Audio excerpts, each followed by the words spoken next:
तुम्हाला माहित आहे का? युरोप मोठ्या प्रमाणावर रशियावर बंधनं घालतो. पण तेथीलच कच्चं तेल वापरतो किंवा तेल वापरतो. कसं? चला आज आपण एक जिओपॉलिटिक्स इथलं महत्त्वाचं जिओपॉलिटिक्स समजून घेऊया. कसे येडे बनवतात हे मोठे देश. पूर्ण जगाला कसे येडे बनवता आले. बघा, इथे एक कन्सेप्ट येतो लँड्रोमॅन कंट्रीज. आता लँड्रोमॅन कंट्रीज जसं लँड्रोमॅन या शब्दाचा जर शब्दशः अर्थ घेतला तर कपडे धुण्याची जागा होते.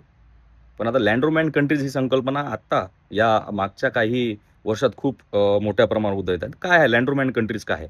तर रशियाकडून कच्चं तेल आयात करून आपल्या देशामध्ये जे त्यांनी रिफायनरीजची संख्या वाढवून ठेवलेली आहे, त्यामध्ये रिफाईन करून ते पुन्हा युरोपांना विकणे.